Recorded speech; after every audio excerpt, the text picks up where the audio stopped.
The morning sun filtered through the tall pines surrounding Clara's property, casting long shadows across the weathered wooden porch where she sat with her coffee. At 25, she had chosen a life that most people her age would find unbearably quiet. A small farmhouse on 40 acres of Montana wilderness, miles from the nearest town, with only the lake and the mountains as her companions. Clara wrapped her hands around the warm mug, watching the steam rise into the crisp autumn air. 3 years. It had been 3 years since she'd left everything behind. The city, the noise, the people who asked too many questions. Out here, nobody asked anything. Out here, she could breathe. The property had belonged to her grandmother, a woman who understood the value of solitude. When she passed, she left it all to Clara, as if somehow knowing her granddaughter would one day need a place to disappear. The old house needed work. The roof leaked in 2 places, the porch steps creaked ominously, and the heating system made sounds like a creature dying. But it was hers, and it was quiet. Clara's days followed a rhythm as predictable as the seasons. She woke with the sun, tended to her small vegetable garden, chopped wood for the fireplace, and spent afternoons reading on the porch or walking the trails that wound through her land. Once a week she drove the 30 minutes into town for supplies, speaking only as much as necessary to the cashier at the general store. It wasn't unfriendliness. She was always polite. But people in small towns learned to read the signs of someone who wanted to be left alone. She finished her coffee and stood, stretching her back. The October air had that particular sharpness that warned of winter's approach. She'd need to bring more wood closer to the house before the first snow. Clara pulled on her worn work jacket and boots, grabbed her axe from beside the door and headed toward the woodpile near the shed. The rhythmic sound of splitting wood filled the quiet morning. Swing, crack, split. Swing, crack, split. There was something meditative about it. The way her body knew exactly how to move. The satisfying feeling of the wood giving way. Sweat began to form on her forehead despite the cool air. That's when she heard it. At first it was just a distant hum, the kind of sound that barely registered over the wind through the trees. But it grew louder, closer, and wrong somehow. Clara paused mid-swing, turning toward the sound. The hum became a roar, then a sputtering cough of an engine in distress. She looked up just in time to see the small plane. A twin-engine Cessna, she thought, coming in low over the tree line. Too low. And the sound it was making, that choking, dying sound, meant only one thing. No, Clara whispered, dropping the axe. The plane was descending rapidly, its nose dipping at an unnatural angle. She could see it clearly now, white with blue stripes, maybe a quarter mile away, and heading toward the lake on the eastern edge of her property. The engine sound became a high-pitched whine, then cut out entirely. For a moment there was only terrible silence. Then the impact. Even from this distance Clara felt it in her chest, a deep resonating crash followed by the unmistakable sound of metal tearing through trees. A plume of black smoke began rising above the tree line near the lake. She didn't think. Her body moved before her mind could catch up, running toward the house. She burst through the door, grabbed her phone from the kitchen counter, and dialed 911 as she ran back outside. 911, what's your emergency? A plane just crashed on my property, Clara said, her voice steadier than she felt. She was already running toward the lake, her boots pounding against the dirt path. Near Crystal Lake off Route 47. It went down maybe 2 minutes ago. Ma'am, are you in a safe location? Can you see the aircraft? I'm heading there now. Someone might be alive. Clara's lungs burned as she ran, pushing through the underbrush where the trail narrowed. Ma'am, I need you to stay at a safe distance. The aircraft could be unstable. There could be a fire. I understand. But if someone's alive, they don't have time to wait. Clara ended the call, shoving the phone in her pocket. She could call back with more details once she knew what she was dealing with.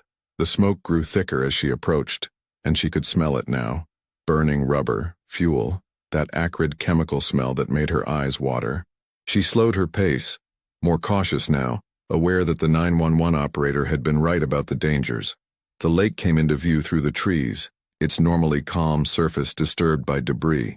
The plane had carved a path through the forest, leaving broken trees and scattered metal in its wake before coming to rest partially in the shallow water at the lake's edge. The fuselage was crumpled but mostly intact, tilted at an angle with the nose submerged and the tail pointing skyward. Clara's heart hammered in her chest. The smoke was coming from the engine, dark and thick, but she didn't see flames yet. That could change in seconds. Hello? She called out, moving closer. Can anyone hear me? No response. just the crackle of damaged metal settling and the hiss of hot engine parts meeting cold water. She was close enough now to see inside the cockpit. The windshield was shattered. Glittering glass spread across the muddy shore. The pilot's door hung open, bent on its hinges. She could see a figure slumped over the controls. "Hey!" Clara shouted again. "Can you hear me?" A groan. Faint, but definitely a groan. Someone was alive. Clara waded into the shallow water, the cold immediately seeping through her boots. The plane shifted slightly as she approached, and she froze, waiting to see if it would stabilize. It settled deeper into the mud with a groan of protesting metal. "I'm coming," she called out, more to reassure herself than the person inside. "Just hold on." She reached the open door and pulled herself up to look inside. The man, it was definitely a man, was alone in the small aircraft.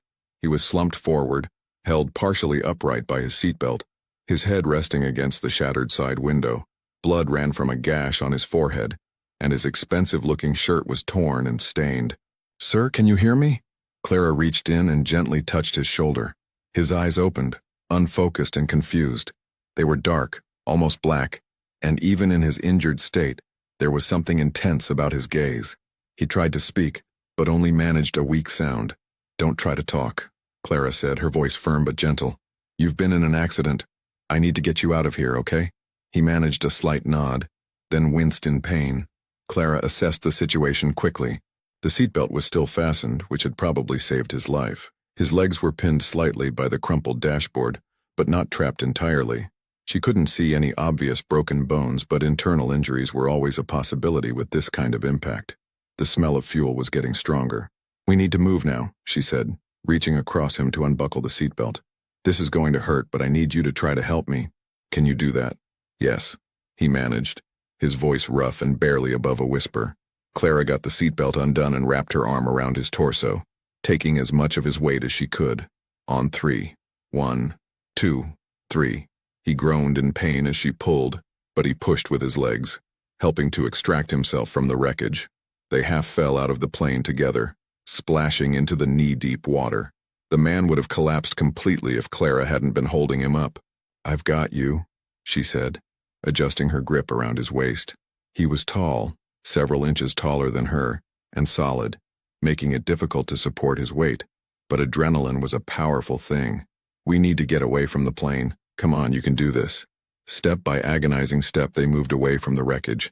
The man's breathing was labored, and he leaned heavily on her, but he kept moving.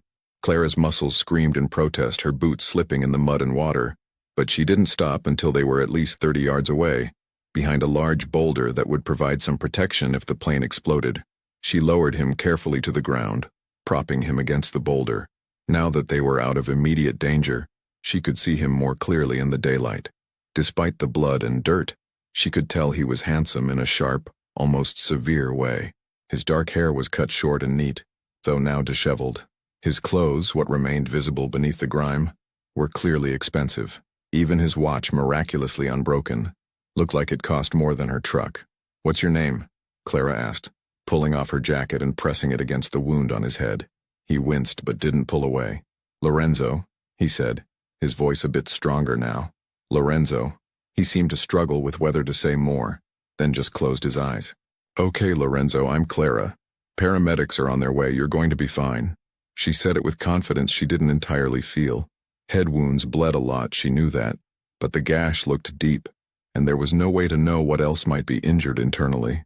His eyes opened again, focusing on her with surprising clarity. "You pulled me out. The plane was leaking fuel. Couldn't leave you there. You could have been hurt."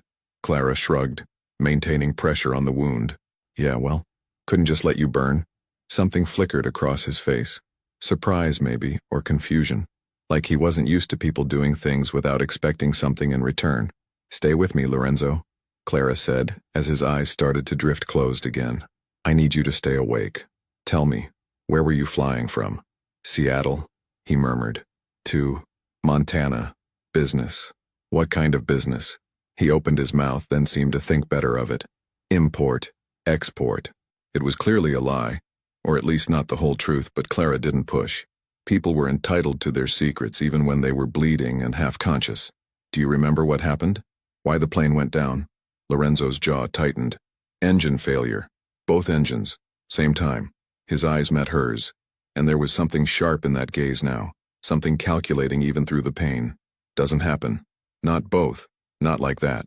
Clara felt a chill that had nothing to do with her wet clothes. Are you saying... I'm saying it's unlikely. He closed his eyes again, his breathing becoming more shallow. Hey, no. Stay with me. Clara patted his cheek gently. Lorenzo, open your eyes. Come on. He did, but the focus was fading again. In the distance, she heard the wail of sirens. Thank God. They'd made good time. Hear that? Help's almost here.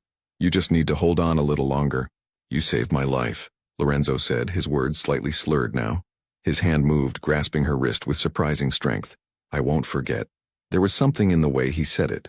Not just gratitude, but something deeper, more binding, like a promise or a vow. It made Clara uncomfortable in a way she couldn't quite articulate. You don't owe me anything, she said firmly. This is just what you do. You help people who need help. A ghost of a smile touched his lips. Not everyone thinks like you. The sirens were louder now, and Clara could see the flash of lights through the trees. She stood up, waving her arms. Over here. We're over here. Within minutes, the area was flooded with first responders. Paramedics rushed over with equipment, fire trucks positioned near the plane to deal with the fuel leak, and 2 sheriff's deputies began securing the area and asking questions. Clara stepped back, letting the professionals take over. She watched as they examined Lorenzo, checking vital signs, stabilizing his neck, preparing him for transport. He was conscious, answering their questions, and she felt a wave of relief. He was going to make it. One of the deputies, a middle-aged man with kind eyes and a weathered face, approached her. Ma'am, I'm Deputy Richardson.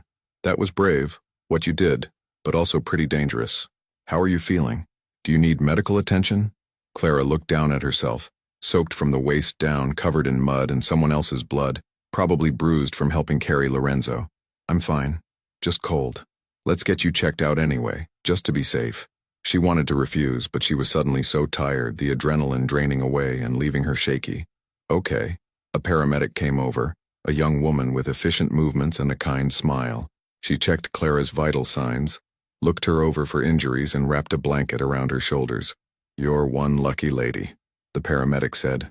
No injuries, no exposure issues, but you should probably get into dry clothes as soon as possible. The man, Lorenzo, is he going to be okay? Head wound, possible concussion, some bruising, but his vitals are good. You got him out before anything worse could happen. He's lucky you were here. Clara watched as they loaded Lorenzo onto a stretcher. Just before they lifted him into the ambulance, his eyes found hers across the distance. Even from here, she could feel the intensity of that gaze. He lifted one hand slightly, a gesture that seemed both a thank you and something else, something she couldn't interpret. Then the ambulance doors closed, and he was gone. Deputy Richardson took her statement. What time she'd heard the plane, what she'd seen, the condition she'd found Lorenzo in, his comment about the engines. The deputy's expression grew more serious at that part, and he made careful notes. Do you know anything else about him? Richardson asked. Last name, who he was traveling with, where he was going specifically. Just Lorenzo. He said he was flying from Seattle on business. Import-export, he said. That's all I know. Richardson nodded thoughtfully. We'll need to investigate the crash, of course. The FAA will be involved. They'll probably want to talk to you again. That's fine. Whatever you need. By the time they were finished with her, the fire department had contained the fuel leak, and investigators were already examining the wreckage. Clara stood there for a moment, wrapped in the blanket, watching them work. The plane looked even more destroyed in the full daylight. It was a miracle Lorenzo had survived at all. Come on, Richardson said gently. Let's get you home. Someone will drive your truck back for you. Clara nodded, suddenly desperate to be back in her house, to wash off the mud and blood, to process everything that had just happened. The ride back to her house took less than 5 minutes. She really hadn't run that far, though it had felt like miles. Richardson walked her to the door, making sure she got inside safely. You did good today, he said. Real good. Not many people would have run toward a plane crash. I just did what anyone would do. No, Richardson said with a slight smile. You did what you would do. That's different. After he left, Clara stood in her kitchen, still wrapped in the blanket, staring at nothing. The house felt different somehow. The silence that had always been comforting now felt heavy, oppressive. She could still smell the fuel and smoke on her skin. could still feel the weight of Lorenzo's body leaning against her as they struggled away from the wreckage. She forced herself to move, climbing the stairs to the bathroom. She peeled off her wet, filthy clothes and stepped into the shower, letting the hot water wash away the physical evidence of the morning. But she couldn't wash away the memory of those dark eyes looking at her with such intensity, or the way he'd gripped her wrist and said, "I won't forget." What did that mean? Nothing. Probably. Just the gratitude of a man who'd nearly lost his life. Clara dried off, dressed in clean clothes, soft jeans and a comfortable sweater, and went back downstairs. She made herself a cup of tea she didn't really want and sat at the kitchen table, trying to read a book she'd been in the middle of. The words blurred together meaninglessly. She gave up after 20 minutes and went outside to the porch, thinking the fresh air might help. The afternoon was stretching into evening now, the sun beginning its descent toward the mountain peaks. Everything looked exactly as it had this morning. The trees, the mountains, the quiet land stretching out before her. But something fundamental had shifted. Clara tried to tell herself that tomorrow would be different. Tomorrow this would all feel like a strange dream. Tomorrow she'd go back to her routine and life would resume its peaceful, predictable rhythm. But even as she thought it, she knew it wasn't true. The sound of engines broke through the evening quiet. Clara looked up, frowning. It wasn't her truck being returned. She could see her vehicle parked in its usual spot where the deputy had left it. This was something else. Multiple vehicles by the sound of it. 3 black SUVs emerged from the tree line, driving up the long dirt road to her house in perfect formation. They were sleek, expensive-looking, with tinted windows that revealed nothing of who was inside. They moved with purpose, pulling up in front of her house in a coordinated arrangement that seemed almost military in its precision. Clara stood slowly, her heart beginning to race. This wasn't normal. This wasn't the sheriff coming back with more questions or neighbors checking on her. She didn't have neighbors close enough to do that anyway. The engines cut off simultaneously, and for a moment, there was only silence. Then the doors opened. Men emerged from each vehicle, 6 in total, all wearing dark suits that looked as expensive as the SUVs they'd arrived in. They moved with a coordinated efficiency that spoke of training, of purpose. They weren't here by accident. And then the rear door of the center SUV opened.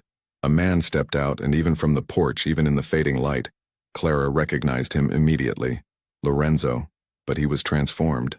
Gone was the blood and dirt and torn clothing. He wore an impeccably tailored charcoal suit, a black shirt with no tie, and the same expensive watch she'd noticed before, now catching the last rays of sunlight. His dark hair was perfectly styled, and the wound on his forehead was covered with a neat white bandage that somehow only added to his commanding presence. He looked powerful, dangerous, nothing like the injured man she'd pulled from a wrecked plane just hours ago. The men in suits flanked him at a respectful distance, and Clara suddenly understood what she was seeing. These weren't just employees or friends. These were bodyguards. And Lorenzo wasn't just a businessman. He was someone important, someone powerful, someone dangerous. Lorenzo's eyes locked on hers across the distance, and even from here she could feel the weight of that gaze. He began walking toward the porch, his movements smooth and confident, showing no sign of the trauma he'd endured earlier. Clara's hands gripped the porch railing. Her mind raced through possibilities, questions, fears. Why was he here? What did he want? And why did he need 6 bodyguards to deliver a thank you? Lorenzo reached the bottom of the porch steps and stopped, looking up at her. In the dying light, his face was half in shadow, making him look even more formidable.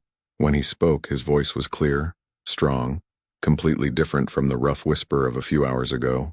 "Hello again, Clara," he said. "We need to talk."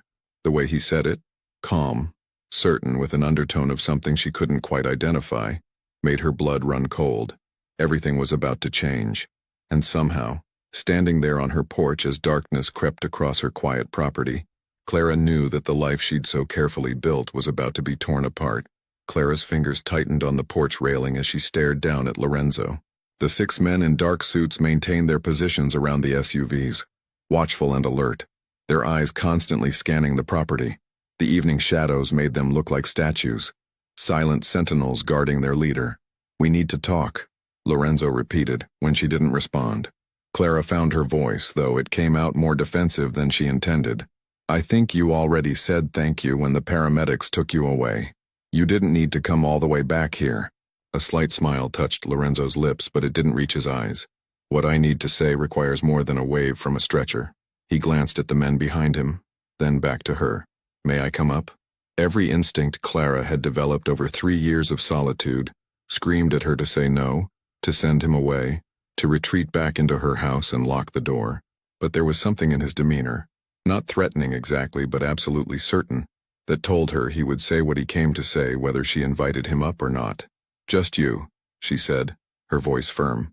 Your friends can wait by the cars. Lorenzo nodded, a gesture of respect that surprised her.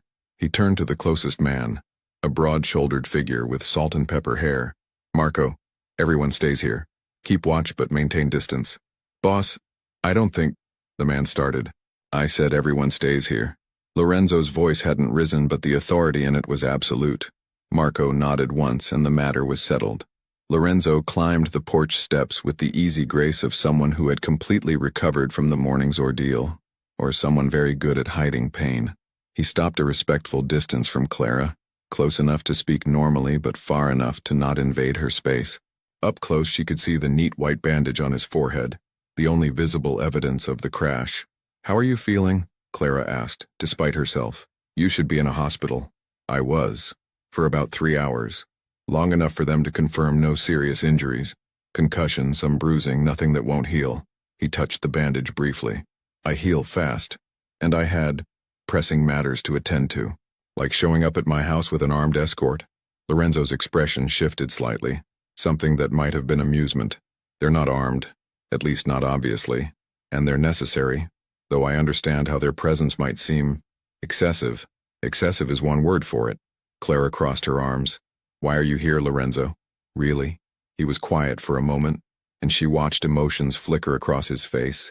Calculation, concern, something that looked almost like regret. When he spoke, his voice was measured, careful. Because this morning, when you pulled me from that plane, you saved my life. And in doing so, you became visible to people who I've spent years keeping at a distance. People who now know that someone helped me, someone who witnessed the crash, someone who could potentially identify them. Clara's stomach tightened. Identify who? Lorenzo, what are you talking about? The crash wasn't an accident, Clara. I told you that both engines failed simultaneously, and I meant it. That doesn't happen naturally. Someone sabotaged my plane. Someone tried to take me out of the picture permanently. He paused, letting the weight of his words sink in. And now they know about you. The world seemed to tilt slightly. Clara grabbed the porch railing again, needing something solid to hold on to. No, I'm nobody. I just happened to be here. I didn't see anything that could identify anyone. They don't know that, Lorenzo interrupted gently. All they know is that someone was at the crash site, someone who pulled me out, who talked to me, who might have heard something or seen something. In my world, that makes you a liability. And liabilities, he trailed off. But the implication was clear. Your world, Clara repeated slowly. Her mind was racing, putting pieces together. The expensive clothes, the bodyguards, the way he carried himself with absolute authority. His comment about import-export that had been so obviously a deflection. What exactly is your world, Lorenzo? He held her gaze steadily, unflinching. I run an organization. A very large, very powerful organization that operates outside conventional legal boundaries. Some people call it a crime family. Others call it an enterprise.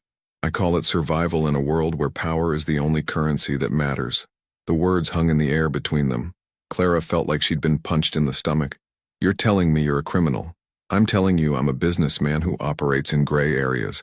I'm telling you I have enemies, dangerous enemies, and that by saving my life this morning, you inadvertently made yourself their target. Lorenzo took a step closer, his voice dropping. I'm also telling you that I take my debt seriously. You saved my life, Clara. That means something to me. It means I will do everything in my power to keep you safe from the consequences of your kindness. Clara shook her head, stepping back. No, I don't want any part of this. I helped someone who was hurt, that's it. That's all it was. You can't drag me into your world of criminals and enemies and whatever else. I won't allow it. This isn't about permission, Lorenzo said, and for the first time she heard something like frustration in his voice. This is about reality. The moment you pulled me from that plane, the moment emergency responders filed their reports with your name on them, you became part of this whether you want to be or not. Then I'll go to the police, I'll tell them everything. And say what? That a man you rescued is claiming he's an organized crime. They'll think you're traumatized from the crash. They'll pat you on the head and tell you to rest. Lorenzo's jaw tightened. And even if they did believe you, even if they investigated, it would only make you more visible, more vulnerable. Clara wanted to argue, to find a hole in his logic, but she couldn't. The worst part was that he was right. She could feel it in her bones. She'd spent 3 years building a life based on invisibility, on being overlooked and forgotten. And now, in one moment of basic human decency, she'd been thrust into a spotlight she never wanted. "So what do you want from me?" she asked quietly. "I want to protect you. My people will maintain a security perimeter around your property." "Absolutely not." "Clara, no." She said it firmly, with all the conviction she could muster. "I came here to get away from people watching me, following me, being in my business. I won't trade that for a different kind of surveillance, even if you call it protection." Lorenzo's expression hardened slightly. "You don't understand what you're dealing with. These people are professionals. They're patient. They'll wait for the right moment, and when it comes, you won't see them until it's too late. Then I'll be careful. I'll lock my doors. I'll pay attention to my surroundings. You'll what? Fight them off yourself? Clara, you live alone on 40 acres with no neighbors for miles. You're isolated, vulnerable, and completely unprepared for this kind of threat." He ran a hand through his hair, a gesture of frustration that made him look suddenly more human, less like the polished businessman, and more like a man genuinely worried. "I know you value your independence. I respect that. But your independence won't mean anything if you're not alive to enjoy it." The bluntness of his words sent a chill through her. Clara wrapped her arms around herself, suddenly cold despite her sweater. "How long?" she asked. "How long would this protection need to last? Until we identify who's responsible and neutralize the threat. Could be weeks, could be months. Months." The thought of having bodyguards lurking around her property for months made her want to scream. This was exactly what she'd run away from. The feeling of being watched, judged, constrained. Different circumstances maybe, but the same suffocating sensation of losing control of her own life. "There has to be another way," Clara said, but even she could hear the desperation in her voice. Lorenzo studied her for a long moment, and she had the uncomfortable feeling that he was seeing more than she wanted him to. "Why did you come here, Clara? Why does a 25-year-old woman choose to live alone in the middle of nowhere, cut off from everything? That's none of your business. You made it my business when you saved my life, when you became tangled in my world." His voice softened slightly. "I understand wanting to escape. I understand building walls to keep the world out. But those walls won't protect you from what's coming. I can." Clara looked past him at the men waiting by the SUVs, then out at her property, her sanctuary, her escape. The sun had fully set now, and the first stars were appearing in the darkening sky. This morning she'd woken up with nothing more complicated to worry about than chopping wood and maybe fixing the leak in the roof. Now she was standing on her porch with a man who'd just admitted to being a crime boss, discussing threats and protection and danger. "I need time to think," she said finally. Lorenzo pulled a card from his pocket, black with just a phone number embossed in silver. "Call this number. Anytime, day or night. It reaches me directly." Clara took the card reluctantly, as if touching it would seal some kind of agreement she wasn't ready to make. "My people will be nearby regardless of what you decide," Lorenzo said. "You won't see them, won't know they're there, but they will be. Consider it non-negotiable protection for someone who saved my life. I know what you want, Clara, but sometimes what we want takes a back seat to what we need." He turned to go, then paused. "Lock your doors. Check your windows. And if you see or hear anything unusual, anything at all, you call that number immediately. Don't try to handle it yourself." He descended the porch steps with the same smooth confidence he'd climbed them, and Clara watched as he walked back to the center SUV. The men fell into formation around him like a well-rehearsed dance, and within moments all 3 vehicles were pulling away, disappearing down the dirt road the same way they'd come. Clara stood on the porch long after the sound of engines had faded, the black card in her hand, staring at nothing. The night sounds of her property, the crickets, the distant hoot of an owl, the whisper of wind through the pines, suddenly seemed ominous rather than comforting. She went inside, locked the door behind her, and stood in her kitchen feeling like a stranger in her own home. Everything looked the same: the worn wooden table, the ancient refrigerator, the herbs hanging to dry by the window. But it all felt different, contaminated somehow by the knowledge of what lurked beyond her property lines. Clara made herself dinner, though she barely tasted it. She tried to read, but the words swam meaninglessly on the page. She attempted to distract herself with television, but the satellite feed was spotty as always, and she gave up after 10 minutes of static. Finally, she went to bed, though she knew she wouldn't sleep. She was right. Every sound made her heart race. The house settling. Was that footsteps? The wind rattling a loose shutter. Was that someone trying to get in? The normal nocturnal symphony of her property had become a soundtrack of potential threats. At some point past midnight, exhaustion finally claimed her, pulling her into a fitful sleep filled with dreams of plane crashes and dark eyes and men in suits standing silent guard around her home. She woke to morning light streaming through her bedroom window and the jarring sound of her phone ringing. Clara grabbed it from the nightstand, her heart pounding, and saw an unfamiliar number on the screen. "Hello? Miss Clara?" An unfamiliar male voice, professional and polite. "This is Deputy Richardson from yesterday. I'm calling to let you know that the FAA investigators will be at the crash site today. They'd like to speak with you if you're available, probably around 10 o'clock. Clara's racing heart began to slow. "Just the deputy. Just official business. Yes, that's fine.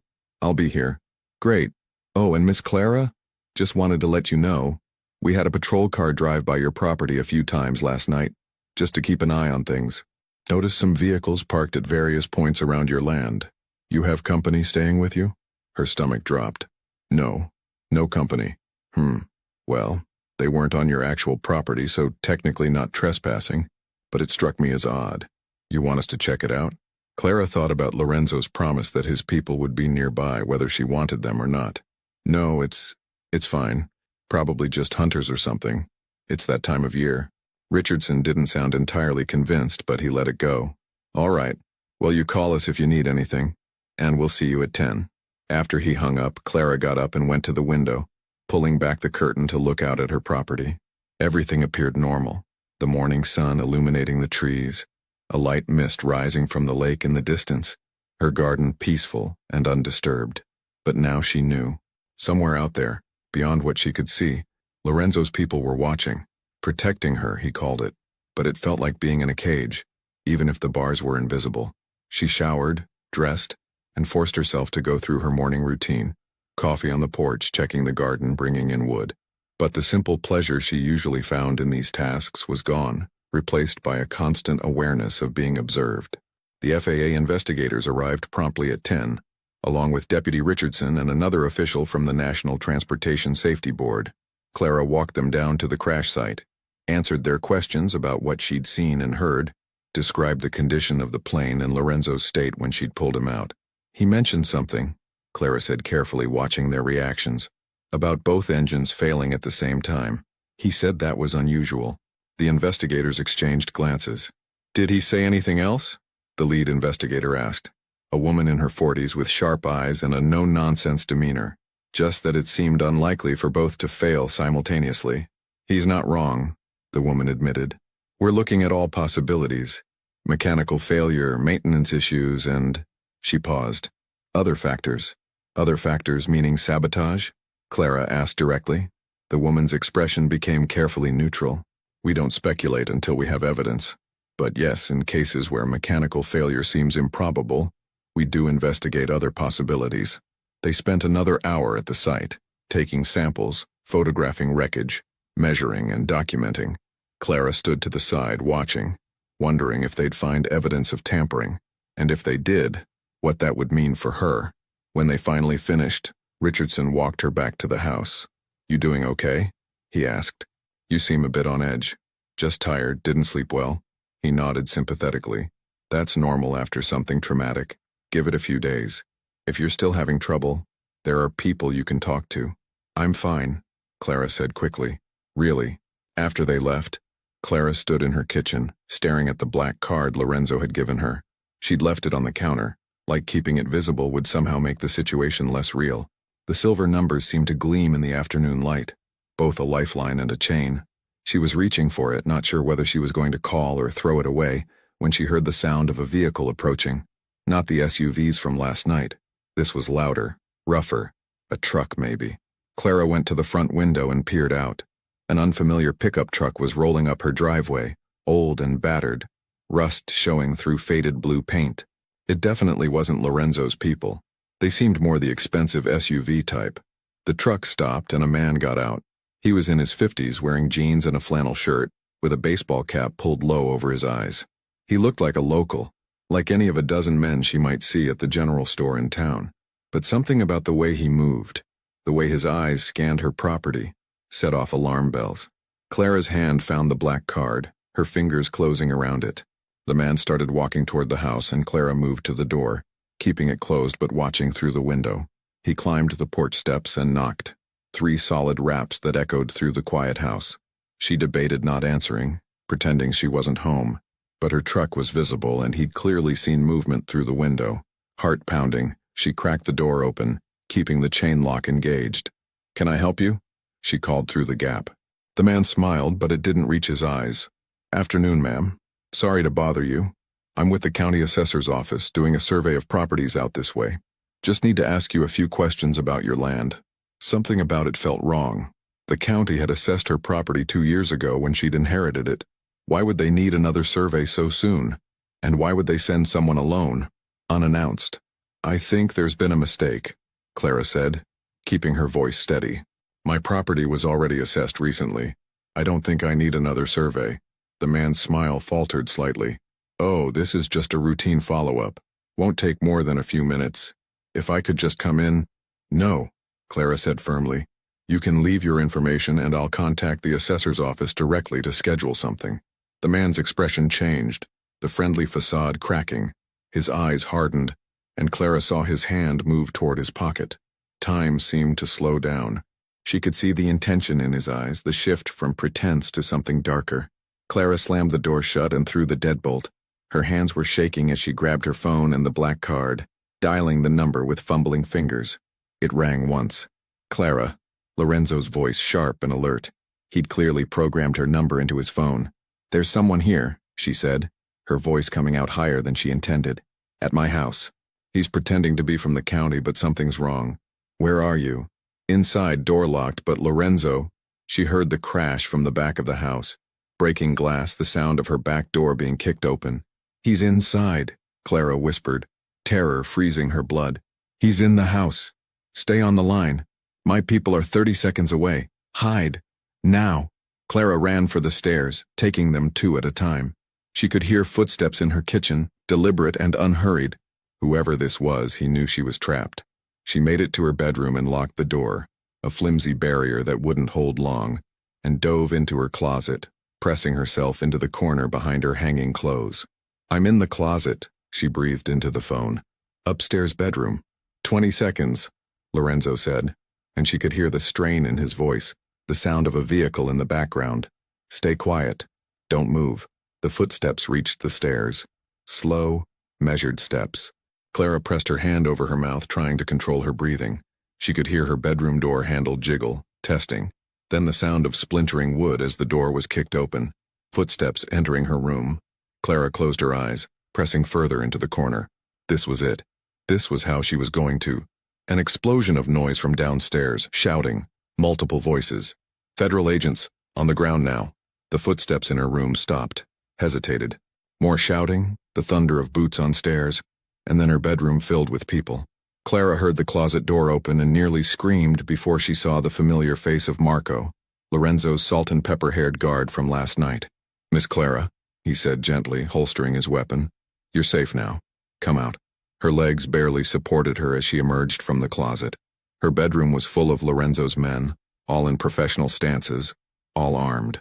Through her shattered bedroom door, she could see 2 of them had the man from the porch face down on her hallway floor, hands secured behind his back. "Clara? Clara, talk to me." Lorenzo's voice from the phone, which she'd somehow managed to keep gripped in her hand.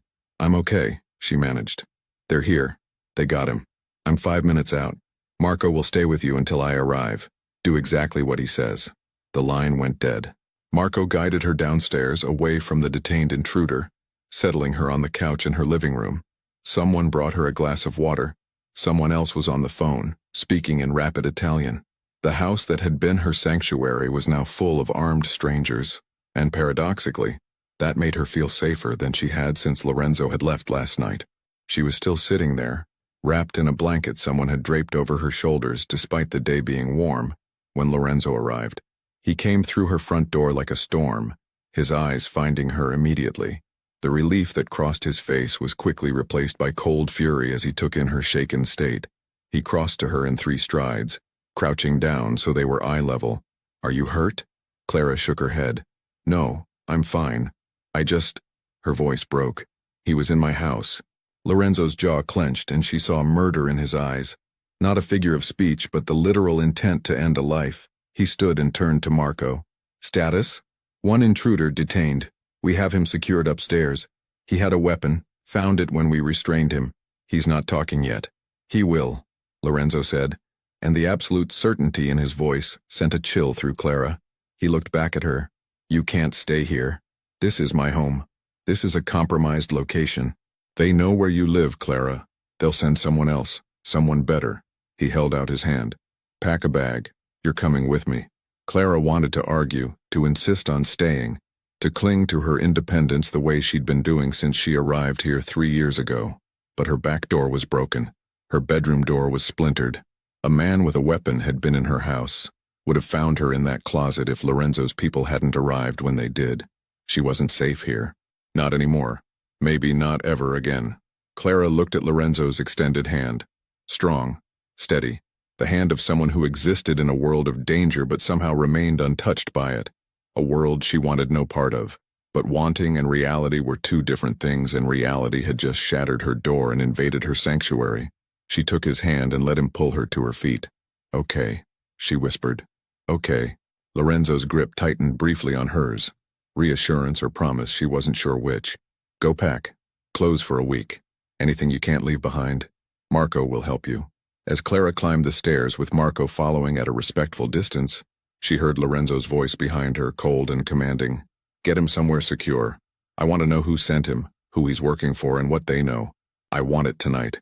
Clara paused on the stairs, listening to her life being reorganized by a man she'd met yesterday, a man she'd saved, and who had now saved her in return. But as she continued up to pack her things, leaving behind the quiet life she'd built so carefully, Clara couldn't shake the feeling that she'd made a deal with the devil, and that saving Lorenzo Marchetti from that plane crash was going to cost her everything. The drive from Clara's property took nearly 2 hours, winding through mountain roads that gradually transitioned from rural wilderness to manicured countryside. Clara sat in the back of the center SUV, Marco driving with smooth precision while Lorenzo sat beside her, giving her space but maintaining a protective presence. She'd packed quickly, a week's worth of clothes, toiletries, the few photographs she couldn't leave behind, and her grandmother's journal. Everything fit into one duffel bag, a testament to how little she'd accumulated in 3 years of solitude, or perhaps how little she'd allowed herself to need. "Where are we going?" Clara asked, breaking the silence that had stretched since they'd left her property. "My estate, about 40 miles outside of Missoula. 15 acres, fully secured, monitored 24 hours a day. No one gets in or out without my knowledge." Lorenzo glanced at her. "You'll have your own space. Privacy. But you'll be safe." Clara nodded, staring out the window at the passing landscape.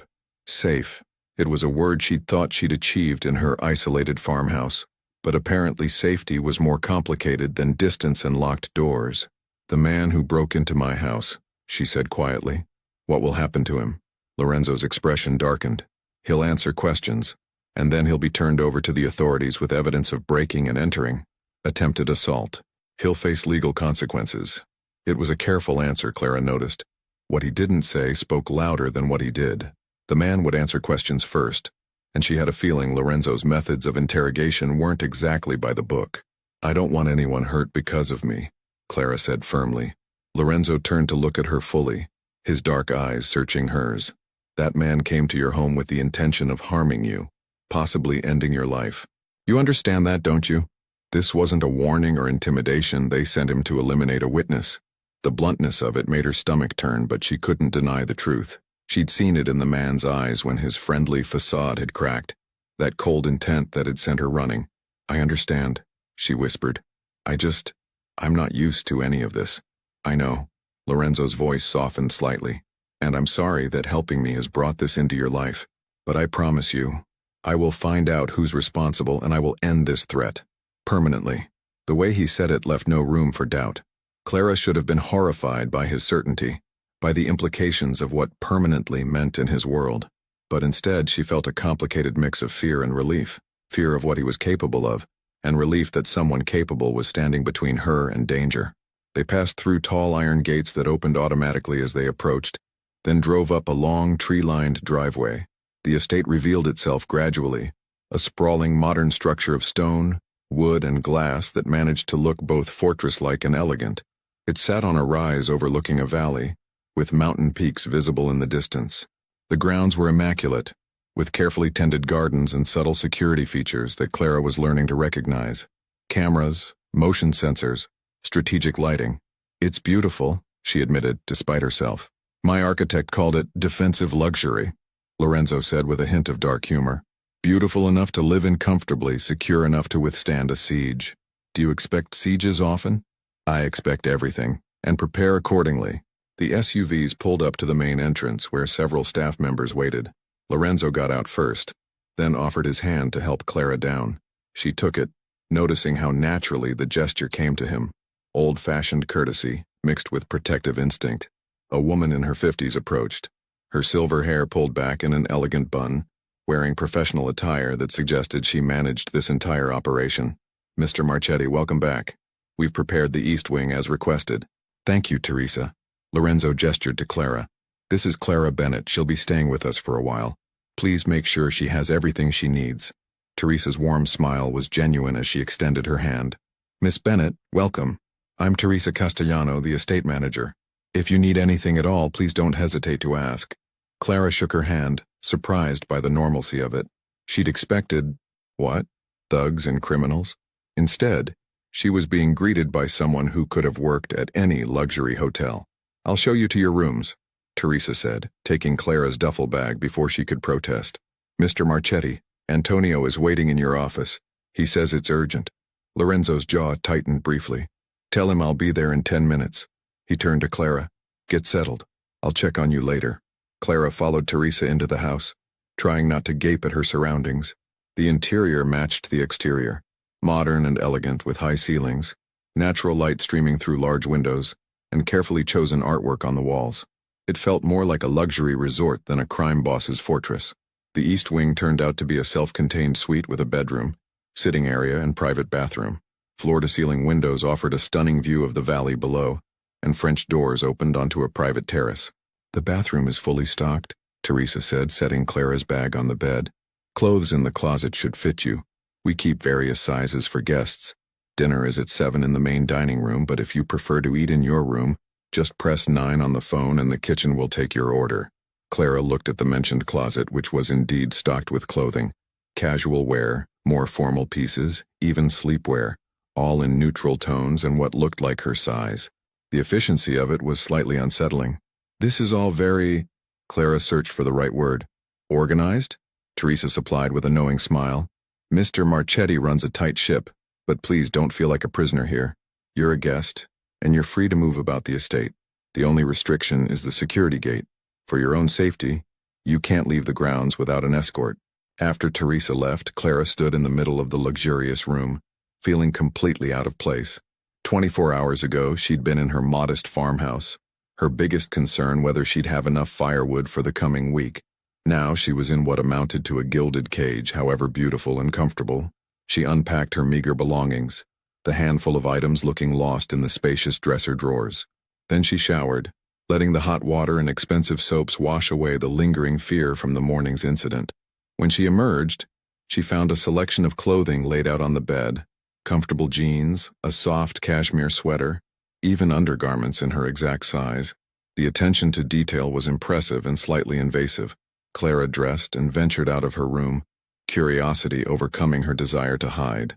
The hallway led to a central living area, with comfortable furniture arranged around a massive stone fireplace. The space opened onto a terrace that overlooked the valley, and Clara found herself drawn outside, breathing in the mountain air.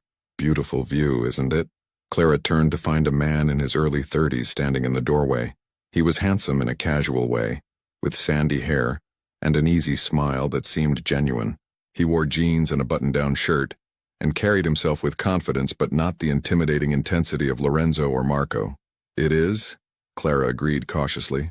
I'm Dante, he said, approaching with his hand extended. Dante Romano. I handle logistics for Lorenzo. Clara shook his hand. Clara Bennett. I handle being rescued, apparently. Dante laughed, a warm sound that made her relax slightly. I heard about that. Pretty brave, pulling someone from a burning plane. Pretty stupid, according to the 911 operator. Sometimes brave and stupid look the same from the outside. He leaned against the terrace railing. How are you holding up? I know this place can be a lot to take in. Clara appreciated his directness. Honestly, I feel like I fell down a rabbit hole. Yesterday I was living alone in the woods. Today She gestured at the luxurious estate. Here. Yeah. Lorenzo has that effect. He's like a force of nature. Once you're in his orbit, life gets complicated fast. Dante's expression grew more serious. But for what it's worth, you're safe here. Safer than anywhere else, probably. And Lorenzo doesn't make promises he can't keep. If he said he'll protect you, he will. Even from the consequences of his own lifestyle? Especially from those. They stood in comfortable silence for a moment, watching the sun descend toward the mountain peaks. Clara found herself appreciating Dante's presence. He felt more approachable than the stern guards or the intimidating Lorenzo. Can I ask you something? Clara said. How did you end up working for him? Dante considered the question. Long story, but the short version? Lorenzo saved my life when I was 19. I was in a bad situation, making worse choices, heading nowhere good. He gave me an opportunity, taught me a trade, showed me I could be more than what I was raised to be. He met her eyes. I know what the outside world thinks of men like Lorenzo, but I've seen the other side too. The loyalty, the protection he offers to people who have nowhere else to turn. It's complicated. Everything about this seems complicated. Yeah, well, simple is overrated anyway. Dante pushed off the railing. Listen, dinner's in about an hour. You should come. Meet some of the others. We're not all scary, I promise. After he left, Clara remained on the terrace, processing. Every interaction here challenged her assumptions. She'd expected criminals, thugs, dangerous men without conscience. Instead, she was finding layers. People who'd chosen this life for reasons that weren't entirely black and white. At 7, Clara made her way to the main dining room, following the sounds of conversation and clinking glassware. The room was elegant but surprisingly intimate, with a table that could seat 12, but was currently set for 7. Lorenzo stood at the head of the table, changed into dark slacks and a crisp white shirt, sleeves rolled to his elbows. The white bandage on his forehead had been replaced with a smaller one, barely noticeable. When he saw Clara, something softened in his expression. Clara, come sit. He gestured to the chair to his right. The others at the table stood as she approached. Dante, Marco, Teresa, and 2 other men she hadn't met. Lorenzo made introductions. You know Dante and Marco. This is Antonio Russo, my attorney. A distinguished man in his 50s nodded formally. And this is Dr. Michael Chen, who handles medical concerns for the estate. Clara shook hands with each of them, surprised again by the normalcy. An attorney and a doctor, not the ensemble she'd expected around a crime boss's dinner table. The meal was excellent. Roasted chicken, fresh vegetables, homemade bread. Conversation flowed easily, touching on everything from local politics to a book Dante was reading to Teresa's grandson's upcoming graduation. Clara found herself relaxing slightly, caught up in the almost family-like atmosphere. So, Miss Bennett, Antonio said during a lull in conversation, Lorenzo tells us you're quite brave. Pulling him from that plane couldn't have been easy. Clara shrugged, uncomfortable with the attention. I just did what anyone would do. Most people would have waited for professionals, Dr. Chen countered gently. The fact that you didn't hesitate says something about your character. Or my judgment, Clara muttered, earning a few chuckles around the table. Lorenzo's lips curved slightly. I'm grateful for your poor judgment then. After dinner, the others dispersed to various tasks, and Lorenzo invited Clara to his study. It was a masculine space lined with books, a large desk positioned to face windows overlooking the grounds, comfortable leather furniture arranged near another fireplace. Brandy?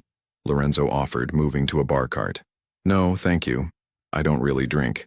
He poured himself a small glass and settled into one of the leather chairs, gesturing for Clara to take the other. For a moment, they sat in comfortable silence, the crackling fire the only sound. Your people are nice, Clara said finally. Not what I expected. What did you expect? Men with scars and bad attitudes? Something like that.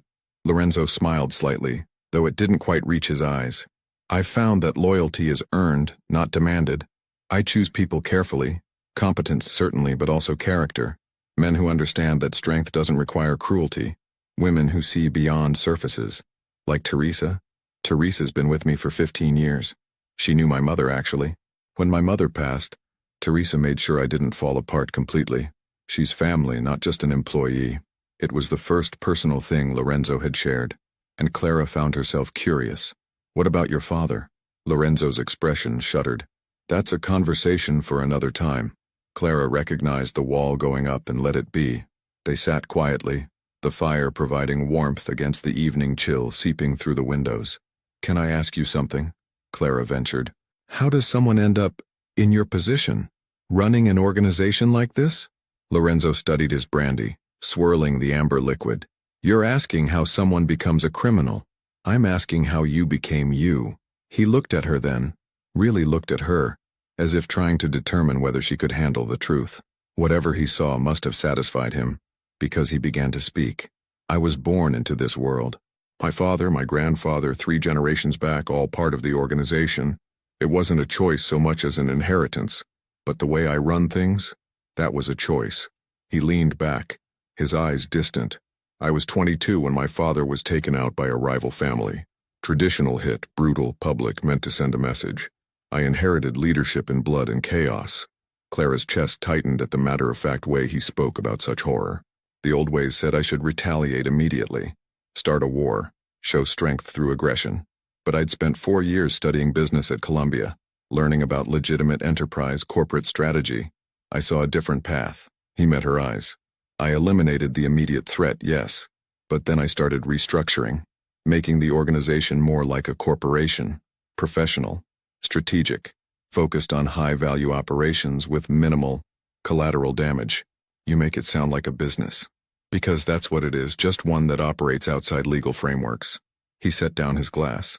I don't pretend to be something I'm not, Clara. I've made choices that most people would consider immoral. I've hurt people who threatened my organization. I've broken laws that I believe are unjust. But I also employ over 200 people who depend on me for their livelihoods. I protect neighborhoods that police have abandoned. I fund schools and communities that the government forgot. Robin Hood with a criminal record? Lorenzo's laugh was sharp and humorless. No, just a man trying to survive in a world where power is the only real currency, and trying to wield that power with some measure of conscience even when it's complicated.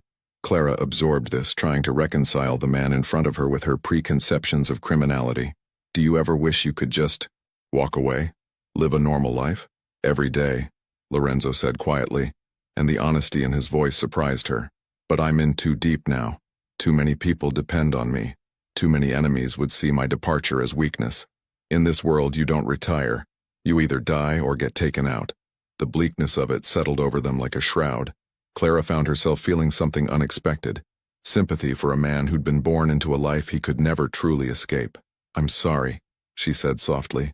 That sounds like a prison. It is. A luxurious one, but a prison nonetheless. He looked at her with an intensity that made her breath catch.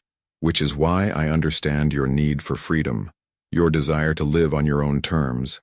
I respect it, even as circumstances force me to temporarily constrain it. The next few days fell into an unexpected rhythm. Clara woke in her comfortable room, had breakfast on the terrace, and spent mornings exploring the estate grounds. The property was beautiful. Manicured gardens, walking paths, even a small greenhouse where Teresa grew herbs and vegetables. Afternoons, she often found herself in Lorenzo's extensive library, losing herself in books. Sometimes Dante would join her, and they'd talk about everything from literature to philosophy to their vastly different childhoods. He told her about growing up in Philadelphia, about losing his parents young, about the choices that had led him to Lorenzo's organization. You make it sound like he rescued you, Clara observed one afternoon. He did, Dante said simply. I was angry, reckless, heading toward either prison or an early grave. Lorenzo saw potential I didn't know I had, gave me structure, purpose, a way to channel all that energy into something productive. And you don't mind the illegal aspects? Dante considered carefully. I mind some things. Lorenzo knows my limits, respects them. I handle logistics, moving goods, managing shipments, coordinating networks. Yes, some of those goods exist in legal gray areas, but I'm not hurting anyone directly. And the money I make? I've put my sister through college, bought my grandmother a house, funded a community center in my old neighborhood. He met her eyes. Maybe that doesn't justify it in your eyes, but it does in mine. Evenings were reserved for dinner with Lorenzo and various members of his inner circle. Clara began to see the organizational structure, the layers of loyalty, the clear hierarchies, the unspoken rules that governed everything. Marco, she learned, was head of security, and Lorenzo's oldest friend, someone who'd been at his side since childhood. Antonio handled all legal matters, keeping Lorenzo's legitimate businesses completely separate from his illegal ones. Dr. Chen provided medical care to anyone in the organization. No questions asked. They treated her with respect, never making her feel like a prisoner despite her inability to leave the grounds. But Clara remained aware of her situation. She was safe, yes, but safe in a cage, however gilded. A week into her stay, Clara found herself unable to sleep. She wandered through the quiet house, eventually making her way to the library. To her surprise, she found Lorenzo there, sitting in one of the leather chairs with a book, a glass of whiskey on the side table. He looked up as she entered, and she was struck by how different he looked in this moment. Hair slightly disheveled, feet bare, reading glasses perched on his nose. More human, less fortress. "Can't sleep?" he asked. "Something like that. You?" "I don't sleep much. Hazard of the profession." He gestured to the other chair. "Join me?" Clara settled into the chair, tucking her feet under her. They sat in silence for a while. Lorenzo reading, Clara watching the fire. It should have been awkward, but somehow it wasn't. "Do you miss it?" Lorenzo asked suddenly. "Your house, your solitude." Clara thought about it honestly. Yes and no. I miss the quiet, the simplicity, but she paused, surprised by what she was about to admit. "I don't miss the loneliness as much as I thought I would." "You were lonely there?" "I chose to be lonely. There's a difference." Clara pulled a blanket over her lap. 3 years ago, I left a relationship that had become controlling. He wasn't physically abusive, but emotionally. He wanted to know where I was every moment, who I talked to, what I did. Jealous of my friends, my job, anything that took my attention away from him. I felt like I was suffocating. Lorenzo listened intently, his book forgotten. "When I finally left, I swore I'd never let anyone have that kind of power over me again. So I ran as far as I could, isolated myself completely. If I didn't let anyone close, no one could control me." She laughed softly, without humor. "Ironic, isn't it? I built a fortress of solitude to protect my freedom, and now I'm in an actual fortress, unable to leave." "It's not the same," Lorenzo said quietly. "Isn't it? Your ex wanted to control you for his benefit, to make himself feel powerful. I want to protect you for your benefit, to keep you alive. The outcome might look similar, constraints on your freedom, but the motivation is entirely different." Clara met his eyes across the space between their chairs. "And when this is over, when the threat is eliminated, will you be able to let me go?" Something flickered in Lorenzo's expression. Pain, maybe, or conflict. "Yes," he said finally, "because keeping you here against your will would make me no better than the man you left." The honesty in his voice surprised her, and Clara found herself reassessing him yet again. He was dangerous, yes, a criminal by any legal definition. But there was honor in him too, a code he lived by even when it cost him. "Thank you," she said softly, "for being honest." They returned to their companionable silence, but something had shifted between them, a tentative trust perhaps, or an acknowledgement that they were both prisoners of their circumstances, just in different ways. The next evening, Lorenzo was late to dinner. When he finally arrived, his expression was grave. He nodded to Antonio, who stood and closed the dining room doors, ensuring privacy. "We have information," Lorenzo said without preamble. "The man who came to Clara's house has talked. More importantly, we've identified who sabotaged my plane." Everyone at the table tensed, alert. "The Russo family," Lorenzo continued, his voice cold. "Vincent Russo specifically. He's been making moves against my operations for months. Small things, probing for weakness. The plane was meant to be the final blow. With me gone, he assumed the organization would fracture. Territories would open up." Marco's jaw clenched. "What do you want to do?" "What I always do. Handle it strategically. Antonio, I need everything on Vincent's operations, legal and otherwise. Financial records, property holdings, known associates.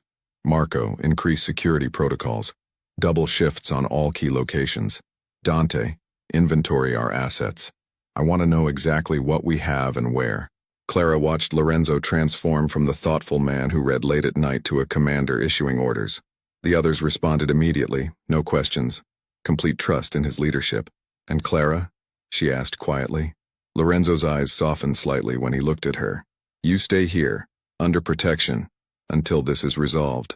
Vincent doesn't know you're here, doesn't know you're under my protection. That's our advantage.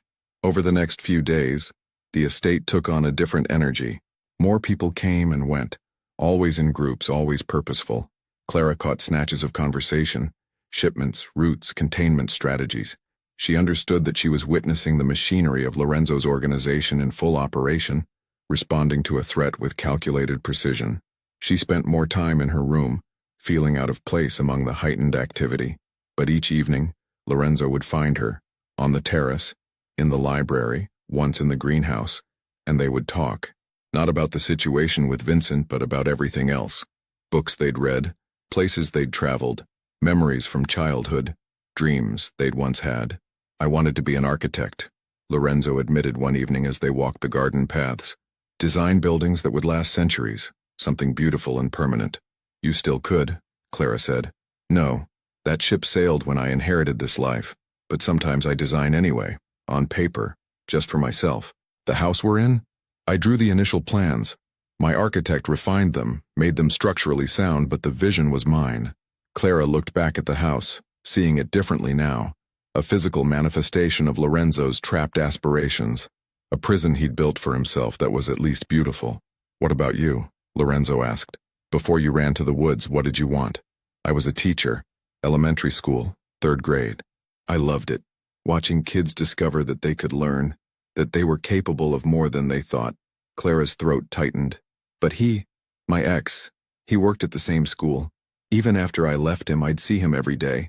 He'd corner me in hallways, show up at my classroom, make comments to other teachers about me being unstable. I couldn't escape him, so I quit. Left teaching, left the state, left everything. Lorenzo stopped walking, turning to face her. You gave up something you loved because someone made you feel unsafe. Yes, that's not running away, Clara. That's survival. There's a difference. The way he said it, with such certainty and understanding, made her eyes burn with unshed tears.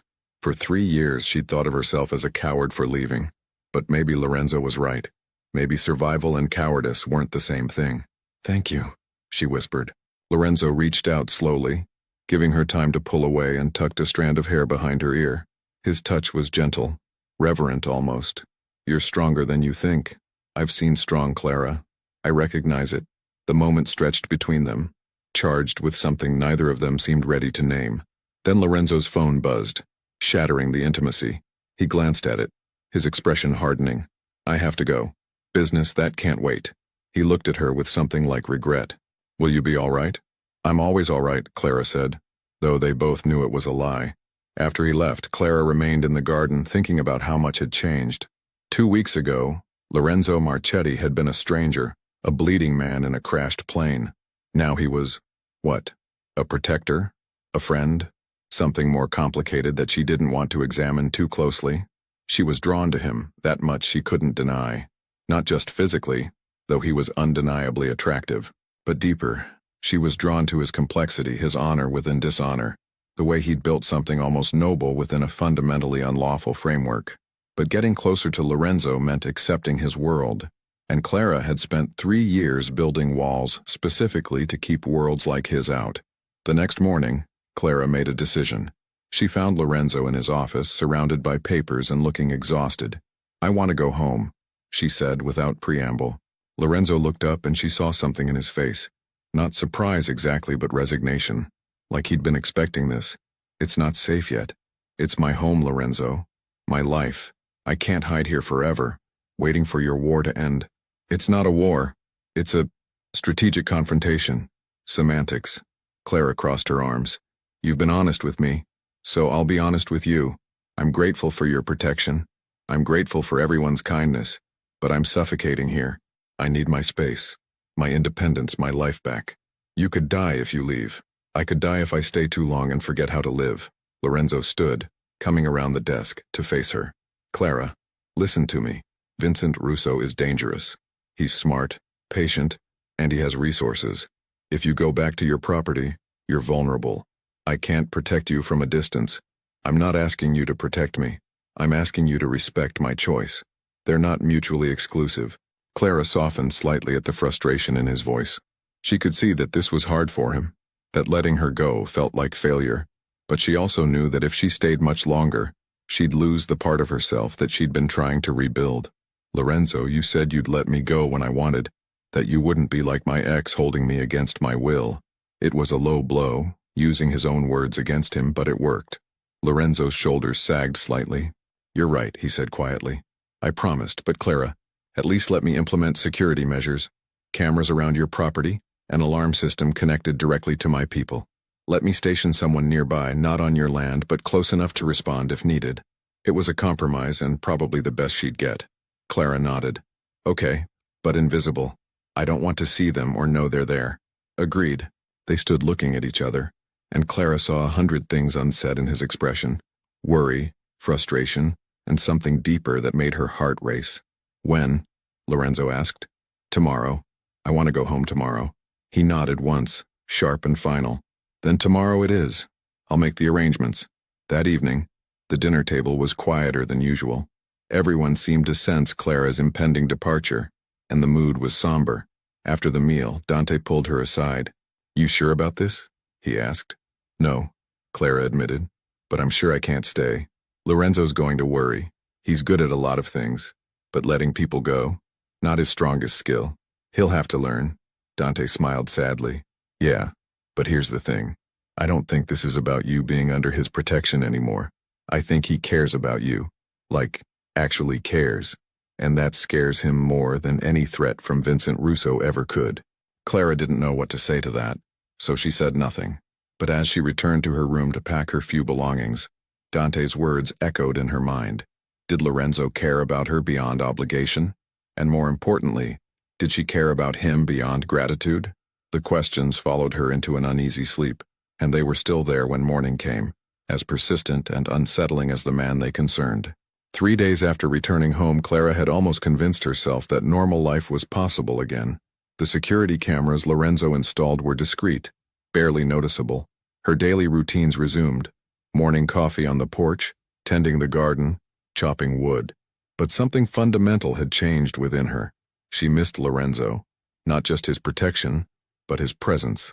Their late-night conversations, the way he listened like her words mattered, the intensity in his dark eyes when he looked at her. She'd left his estate to reclaim her independence, but independence felt hollow now, tinged with loneliness she couldn't ignore. Clara was carrying firewood to the house when her phone buzzed. Lorenzo's name on the screen made her heart skip. Clara, listen carefully. His voice was urgent, controlled panic underneath. Vincent knows where you are. My security just intercepted communications. He's sending people to your location now. You need to leave immediately. Her blood ran cold. How long do I have? Maybe 20 minutes. Get in your truck and drive toward town. I'm 15 minutes out. I'll meet you. A sound from the tree line cut him off. Multiple vehicles emerging from the forest blocking the driveway. 4 SUVs. Dark and menacing. They're here, Clara whispered. Clara, stay on the line. Stay inside. Lock everything. I'm coming. She heard him shouting orders to someone else. I'm coming, do you understand? Just hold on. But Clara was already moving, running for the house. She made it inside, throwing the deadbolt just as car doors started opening. Through the window, she counted 8 men, all moving with coordinated purpose toward her house. Her hands shook as she grabbed the shotgun her grandmother had kept. She'd never fired it, wasn't even sure it worked, but it was something. She backed toward the kitchen, phone pressed to her ear, listening to Lorenzo's voice promising he was coming. Just hold on, I'm almost there. The front door shuddered under impact. Once, twice. The wood began to splinter. Then, sirens. Multiple sirens growing rapidly louder. The men outside hesitated, looking toward the sound. Through the window, Clara saw a convoy of black vehicles racing up her driveway, followed by sheriff's vehicles with lights blazing. Lorenzo's SUV skidded to a stop and he was out before it fully stopped. Marco and 6 others with him. Behind them, Deputy Richardson and 4 other officers took positions. "Federal jurisdiction," she heard Lorenzo shout, his voice carrying absolute authority. "These men are wanted in connection with attempted murder and organized crime. Stand down now or face additional charges." The men from Vincent's crew looked at each other, calculating odds. They were outnumbered, outmaneuvered. Slowly they raised their hands. Clara's legs gave out and she slid down the wall to sit on her kitchen floor, shotgun across her lap, shaking uncontrollably. Through the window, she watched Lorenzo coordinate with Richardson, watched Marco and the others secure Vincent's men, watched her quiet property transform into a crime scene once again. Then Lorenzo was at her door, pounding. "Clara! Clara, open up, it's me!" She managed to stand, to unlock the door. Lorenzo swept in, his eyes frantically searching her for injuries. When he confirmed she was unhurt, he pulled her into his arms so tightly she could barely breathe. "I thought I'd lose you," he said into her hair. "I thought I'd be too late." Clara clung to him, feeling his heart racing against her cheek, feeling the solid reality of him. "You came, always. I will always come for you." He pulled back to look at her face, his hands framing it gently. "Clara, I can't do this anymore. I can't pretend this is just about protection or obligation. These past 3 days without you have been torture. Lorenzo, I'm in love with you," he said, the words raw and honest. "I know I have no right. I know my world is dangerous and complicated. I know you came here specifically to get away from controlling men. But what I feel for you isn't about control. It's about finding something I didn't know I was missing. You make me want to be better than what I am." Clara's eyes filled with tears. "I love you too. I didn't want to, I fought it, but Lorenzo, I love you. These 3 days all I could think about was you. Your voice, your smile, the way you look at me like I matter. You do matter. You're everything." His thumb traced her cheekbone. "But I won't trap you in my life. If you want your freedom, your solitude, I'll respect that. I'll have my people protect you from a distance and I'll step back. Whatever you need." Clara looked past him at her small farmhouse, the property she'd run to 3 years ago seeking escape. Then she looked at Lorenzo, dangerous, complicated, honorable Lorenzo, and realized something profound. She'd been so focused on protecting her independence that she'd built a prison of her own making. True freedom wasn't about being alone. It was about choosing who to let in. "I don't want you to step back," Clara said softly. "I want you to step closer. Clara, you need to understand what you're choosing. I understand I'm choosing you. Your world, yes, with all its complications. But more than that, I'm choosing us. I'm choosing to stop running from connection and start running toward it." Lorenzo's expression transformed, relief and joy and love so intense it took her breath away. He kissed her then, gentle and reverent, like she was something precious he'd been entrusted with. When they finally pulled apart, Clara rested her forehead against his. "What happens now?" "Now? Vincent's men talk, which leads to Vincent. Antonio's already building a case that will put him away for decades. Legitimate legal channels. Everything by the book. The threat ends." Lorenzo tucked her hair back. "And you and I? We figure out what comes next. Together. Together," Clara repeated, the word feeling like a promise and a revelation. 6 months later, Clara stood in Lorenzo's study, their study now, reviewing plans for the community center they were funding in her old teaching district. She'd gone back to teaching part-time, finding joy in it again, now that fear no longer shadowed her days. Lorenzo entered, wrapping his arms around her waist from behind. "How's the planning going?" "Good. We break ground next month." She leaned back against him. "Thank you for this, for supporting something that matters to me. Your dreams matter to me." He kissed her temple. "Always." Clara turned in his arms, looking up at the man who'd changed everything. "No regrets? About you?" "Never." Lorenzo smiled, that rare, genuine smile he reserved for her alone. "You saved my life twice, Clara Bennett. Once from a plane crash and once from a life where I'd forgotten how to truly live. Then we saved each other," Clara said and kissed him, knowing she'd finally found what she'd been running toward all along. Not solitude, but sanctuary. Not isolation, but home. In the end, the plane crash hadn't been the beginning of her story with Lorenzo. It had been the beginning of her story with herself. A story where she learned that sometimes the bravest thing you can do is stop running and start choosing. Choosing love over fear. Choosing connection over safety. Choosing a complicated, dangerous, beautiful life with someone who saw her, truly saw her and loved what he found.